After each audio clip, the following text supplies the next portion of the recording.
loneliness doesn't discriminate on age, gender, or across borders. It can affect anyone at any time, and the pandemic has made it worse. I'm Karen Dolva, and I'm here today to talk to you about how we can be together while we're forced to be apart. I'm the CEO and one of the founders of No Isolation, and we actually develop warm technology for the groups of society that are always isolated.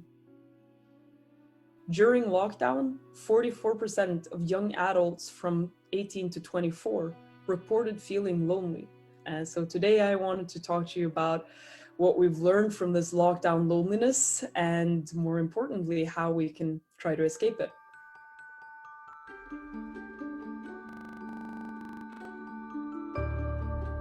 First, let me tell you that I'm kind of happy that we're all in the same boat right now, because one of the most effective ways we can reduce loneliness is actually to talk about it.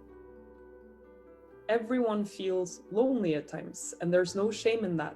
But even so, we see time and again through our work that people of all ages are embarrassed to admit that they feel lonely. And as long as loneliness is a taboo, something we feel without talking about it, we're losing the battle against it. I want it to be just as easy to say, I'm feeling a bit lonely, as it is to say, I have a headache today.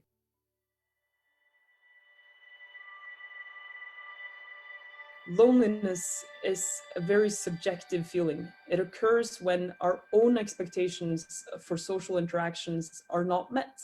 It's much easier said than done to maintain a social network. And I would actually compare it to exercising.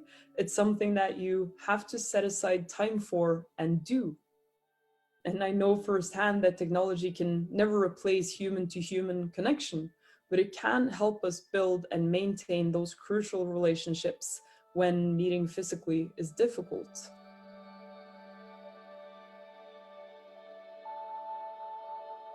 For many, it was a relief at first to be able to dodge a reunion and a dinner party and maybe skip a night out and just stay at home, but this relief quickly wore off. Even the introverts amongst us are social beings, and we need companionship. But there are definitely ways that we can help ourselves feel better.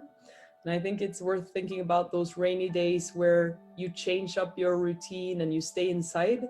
But right now, this rainy day has lasted for almost a year, and we need to start to establish new routines. For instance, you can rearrange a monthly book club to a regular video call. You can set up a family group chat. You can have a quiz night with your friends. And stay in touch, be on top of each other's most important day-to-day things.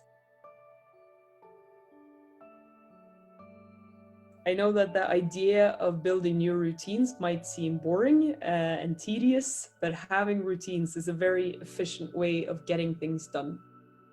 So if you've lost an old routine, I think it's a good time to build a new one. And there has been a million online classes and social forums popping up over the past few months, so take advantage of that.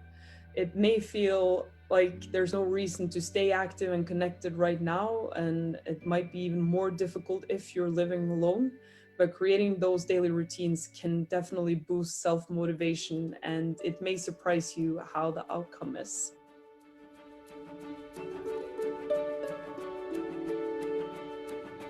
Just because you feel alone doesn't mean that you should be or have to be alone. And if you find yourself lacking an active network of people, you have to take initiative to establish it. And that might be extremely hard, but there is one advantage right now with everyone being online. Your new best friend doesn't have to live next door. They can live wherever across the globe. So use this opportunity to build a new network.